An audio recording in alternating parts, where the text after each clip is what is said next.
వైపు పశ్చిమ బెంగాల్ వైపు ఉంది. ఇక్కడ పశ్చిమ బెంగాల్లో కావాల్సిన మ్యాజిక్ ఫిగర్ని ఇప్పటికే దాటేసింది బీజేపీ. ఆధిక్యంలో ముందుకు పోతా ఉంది, దూసుకుని పోతా ఉంది. దాదాపుగా ఇక్కడ అధికారం చేజిక్కించుకునే అవకాశాలు ఎక్కువగా కనబడతా ఉన్నాయి. పశ్చిమ బెంగాల్ విషయానికి వస్తే ఇక తమిళనాడు ఆ విషయానికి వచ్చేటప్పటికి దాదాపు ఎగ్జిట్ పోల్స్ అంచనాలన్నీ తారుమారని చెప్పుకోవాలి. ఒక్క ఎగ్జిట్ పోల్ అంచనా మాత్రమే టీవీకి అధికారంలోకి వచ్చిందని చెప్పింది. అదొక్కటి మాత్రమే సక్సెస్ అయినట్టు కనబడుతోంది. కాకపోతే అక్కడ డిఎంకే పార్టీ 2వ స్థానంలో ఉండిద్దని చెప్పారు. అదే ఎగ్జిట్ పోల్. అక్కడ అదొక్క విషయంలో అక్కడ కూడా తారుమారని. ఏమైనప్పుడు కూడా తమిళనాడు సంబంధించిన ఎన్నికల ఫలితాల విషయంలో ఎగ్జిట్ పోల్స్ అన్ని తలాకిందులని చెప్పుకోవాలి. కాకపోతే పశ్చిమ బెంగాల్ మాత్రం ఎగ్జిట్ పోల్ ఫలితాలు దాదాపుగా ఖాయమయ్యే దిశగానే ముందుకు వెళ్తూ ఉంది. ఓవరాల్గా చూసుకుంటే 5 రాష్ట్రాల ఎన్నికల ఫలితాలు అయితే మాత్రం గంటకు అనూహ్యంగా మార్పులతో ముందుకు వెళ్తూ ఉంది. ఎందుకంటే స్వల్ప ఆధిక్యంలో మాత్రమే, స్వల్ప తేడాతో మాత్రమే ఉన్నటువంటి టీఎంకే ఇటుపక్క పశ్చిమ బెంగాల్ సంబంధించినటువంటి టీఎంసీ పార్టీ ఇప్పుడు దాదాపు వెనకబడిందనే చెప్పుకోవాలి. ఏదేమైనప్పుడు కూడా 5 రాష్ట్రాల ఎన్నికల ఫలితాల్లో సీఎం అభ్యర్థులు ఎవరైతే ఉన్నారో సీఎం అభ్యర్థులు అందరూ కూడా కొంచెం ఆధిక్యంలోనే కొనసాగుతూ ఉన్నట్టు అర్థమవుతా ఉంది ప్రస్తుతానికైతే.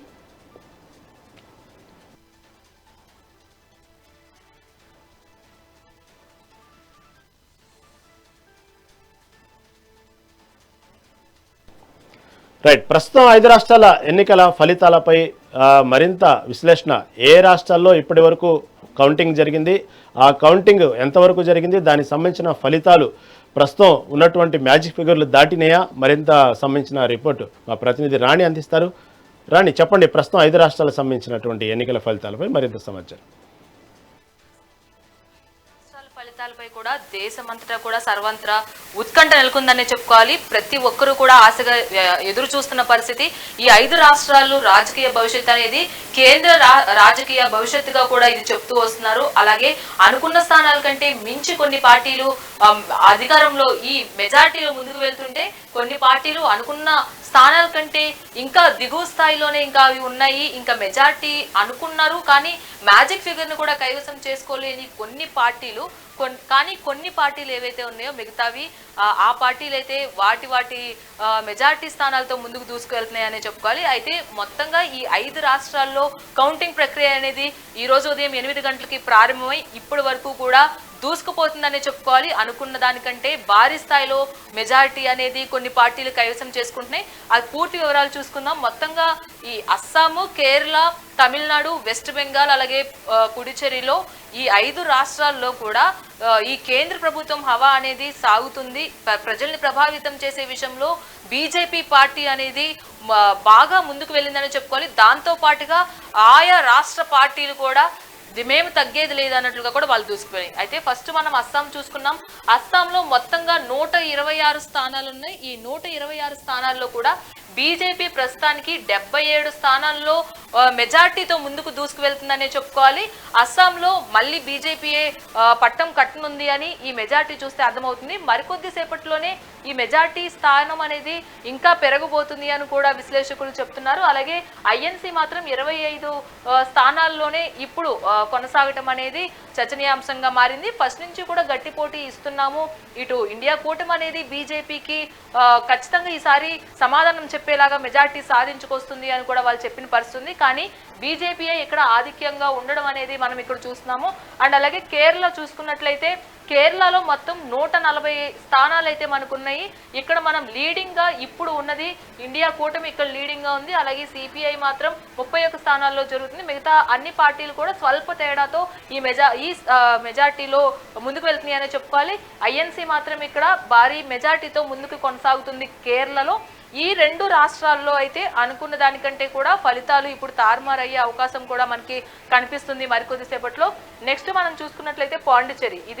ఈ పాండిచ్చేరిలో మనం మెయిన్గా చూసుకున్నట్లయితే ఈ కేంద్ర పరిపాలిత ప్రాంతమైన ఏదైతే పుడుచేరి ఉందో ఇక్కడ సీట్లు ఉన్నది 30 స్థానాలే అయినప్పటికీ కూడా ఇక్కడ కూడా భారీగా పోటాపోటీగా ఈ ఎన్నికల పోరు అనేది సాగిందని చెప్పుకోవాలి. ఇక్కడ మనం చూసుకున్నట్లయితే ఏఐఎన్ఆర్సీ 8 స్థానాల్లో ఆధిక్యంలో ఉంది. ఇండియా కూటమి 3 స్థానాలకే పరిమితం అవడం అనేది మనం ఇక్కడ గమనిస్తున్నాము. దీంతో పాటుగా ఇక్కడ కేంద్రం హవా అనేది ఎక్కువగా ఉంటుంది అని కూడా అందరూ చెప్పుకుంటూ వచ్చారు. కానీ పాండిచ్చేరిలో ఎలా ఉండబోతుంది అనేది మరికొద్దిసేపట్లో మనకు తెలుస్తుంది. మెయిన్గా ఇప్పుడు మనం డిస్కస్ చేయబోయే 2 అంశాలు ఏవైతే ఉన్నాయో, 2 రాష్ట్ర రాజకీయాలు ఏవైతే ఉన్నాయో ఇవి మెయిన్గా ఇప్పుడు దేశమంతటా కూడా హాట్ టాపిక్గా మారాయని చెప్పుకోవాలి. ఇక్కడ తమిళనాడు, ఒక పక్క వెస్ట్ బెంగాల్ పోటాపోటీగా కౌంటింగ్ అనేది ఈ 2 ప్రాంతాల్లో, ఈ 2 రాష్ట్రాల్లో కౌంటింగ్ కేంద్రాల వద్ద కూడా ఈవెన్ భారీగా బలగాలు కూడా మోహరించాయి.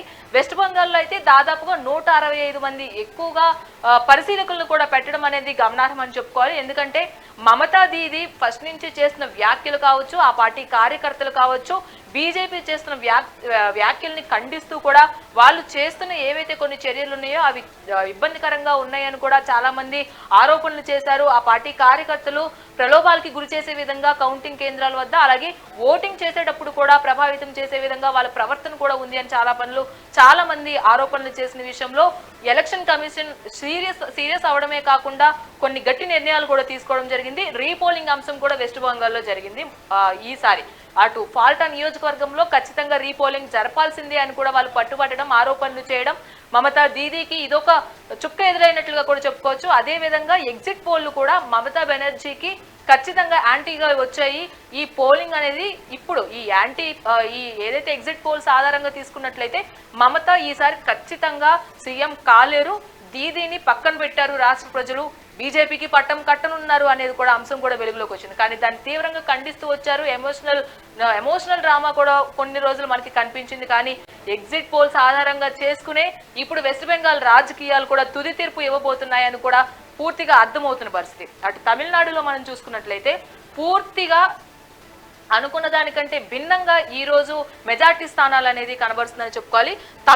తమిళనాడు చూసుకున్నట్లయితే మొత్తంగా 234 స్థానాలు అక్కడ ఉన్నాయి. ఈ 234 స్థానాల్లో కూడా మ్యాజిక్ ఫిగర్ ఏదైతే ఉందో 118గా మనం చెప్పుకోవచ్చు.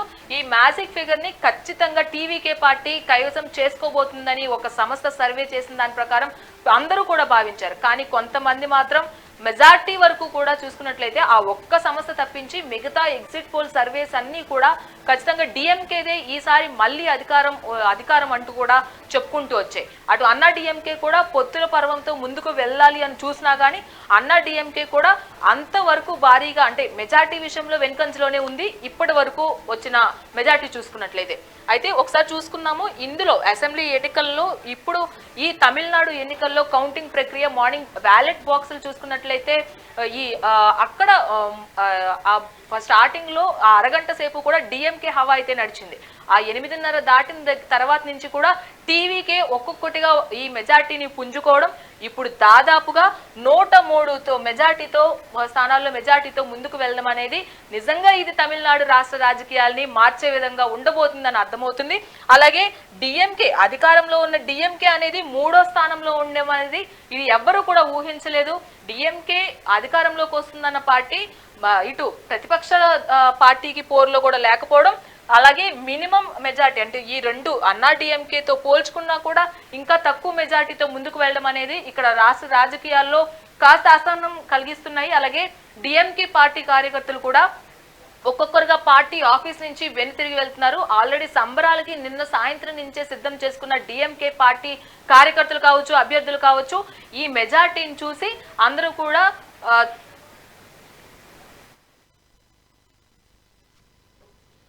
మన బులెటిన్లో స్మాల్ బ్రేక్ తీసుకుని మరింత అప్డేట్ మళ్ళీ మనం కౌంటింగ్ ప్రక్రియ గురించి